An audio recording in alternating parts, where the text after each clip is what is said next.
यदि चार लगातार विषम संख्याओं का माध्य, याद रहे कौन सी कैसी संख्या, विषम संख्या का बोल रहा है, ठीक है, का माध्य 6 है तो सबसे बड़ी संख्या क्या है वो बताना है। सबसे बड़ी एक बार लिखना था, सबसे बड़ी संख्या क्या है। विषम संख्या जो बिना जोड़ा वाला होता है ना, जैसे 1, 3, 5, 7, ये सारा क्या है, विषम संख्या है। चलो यहाँ कह रहा है कि लगातार 4 ठो लगातार संख्या, जैसे ये 1, 3, 5, 7 ये लगातार है ना, 1 के बाद 3 ही होता है, 3 के बाद 5 होता है, 5 के बाद 7 होता है, विषम संख्या की बात कर रहे हैं। अब ऐसा मत समझना कि 1 के बाद तो 2 होता है, वही आपने 3 बोल दिया। चूंकि हम विषम संख्या की बात कर रहे हैं इसीलिए 1 के बाद विषम संख्या कौन आता है, 3 आता है, 3 के बाद 5 आ जाता है, क्योंकि 3 के बाद 4 होता है तो वो तो 4 विषम संख्या होता नहीं है ना। अब यहाँ कहा कि लगातार 4 ठो, तो लगातार 4 ठो हम कहाँ से शुरू करेंगे ये तो नहीं बताया गया है ना।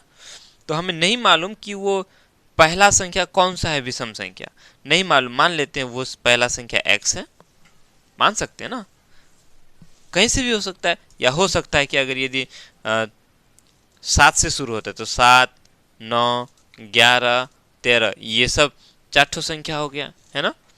अभी हमें नहीं मालूम कि पहला संख्या कौन सा है तो हम उसको x मान लेंगे, ठीक है।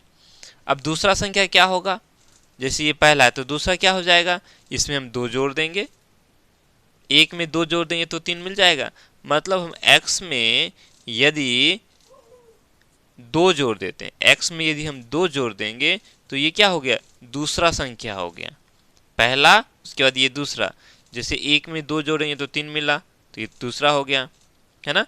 7 में हम अगर यदि 2 जोड़ेंगे तो 9 हो गया, ये दूसरा हो गया। अब तीसरा अगर निकालना है तो तीसरा के लिए हम क्या करेंगे, x में हम 4 जोड़ देंगे, जैसे हम 1 में अगर 4 देंगे तो 5 होगा, तीसरा संख्या मिल गया। 7 में अगर हम 4 जोड़ देंगे तो 7 4 11, तीसरा मिल गया। अरे समझ में। चलो उसी तरह से चौथा संख्या अगर निकालना है तो हम क्या करेंगे, x में क्या करेंगे, x में हम 6 जोड़ देंगे है ना, x में हम 6 जोड़ देंगे, 1 में 6 जोड़ेंगे तो 7 हो जाएगा, 7 में हम 6 जोड़ेंगे तो 13 हो जाएगा। नहीं, अब कहता है एक पहला तो x मिल गया, दूसरा x जोड़ 2, तीसरा x जोड़ 4, चौथा x जोड़ 6 हो गया। इन सब का माध्य दिया हुआ है 6, सबका माध्य मतलब हम क्या करेंगे, सबको जोड़ देंगे, x को x जोड़ 2 को जोड़ेंगे x जोड़ 4 के साथ, जोड़ देंगे x जोड़ 6 के साथ। ध्यान रहे ये पहला और ये x जोड़ 2 ये दूसरा, x जोड़ 4 तीसरा, x जोड़ 6 ये चौथा हो गया। 4 ठो संख्या हो गया तो हम क्या करेंगे, 4 से भाग कर देंगे। 4 ठो संख्या है, चारों को जोड़ के 4 से हम भाग कर देंगे तो जो मिलता है वो माध्य होता है। माध्य कितना है इसका, 6 हमें दिया हुआ है। अरे समझ में। अब हम क्या करेंगे, सबको जोड़ देंगे, क्या ठो है, 1 ठो 2 ठो 3 ठो 4 ठो x है तो 4x हो गया, जोड़ना तो आता ही होगा आप लोगों को ना। उसके बाद हम देखेंगे 2 और ये 4, 6 हो गया, 6 और ये 6 कितना हो गया, 12 हो गया, 12/4 बराबर ये 6 हो गया। या यहाँ से 4 को उस पार लेके चले जाएंगे तो क्या हो जाएगा, 6 चौका 24 हो गया। नहीं, या 4x को हम छोड़ देंगे तो क्या हो जाएगा, ये 12 चूंकि जोड़ में है इस पर आएगा तो घटा में हो जाएगा, 24 घटा 12 हो जाएगा, 24 में से 12 चला गया, 12 बच गया, यहाँ से x का मान निकल गया, ये 12, ये 4 चूंकि x के साथ गुना हो रहा है बराबर किस पर आएगा तो क्या हो जाएगा, ये भाग हो जाएगा है ना। तो 4 का 4, 4 तिया 12, यानी कि x का जो मान आया 3 आया।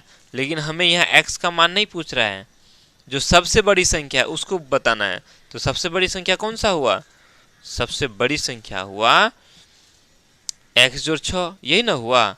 ये पहला x जोड़ 2, दूसरा x जोड़ 4 तीसरा, और x जोड़ 6 चौथा। तो हम चौथा संख्या कौन सा हो, x जोड़ 6, x मेरा क्या है 3, तो ये 3 और ये 6 कितना हो गया, 9 हो गया।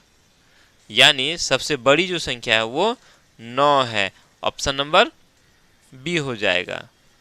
कैसे देखो, सबसे बड़ी संख्या 9, 9 से छोटी 7, 7 से छोटी 5 और 5 से छोटी कितना 3, 3 5 7 9 इन सब का जो माध्य होगा वो 6 ही होगा। अगर जोड़ देंगे, देखो जोड़ के देखते हैं, 1 2 3 4 है तो 4 से हम भाग करेंगे, कितना हो जाएगा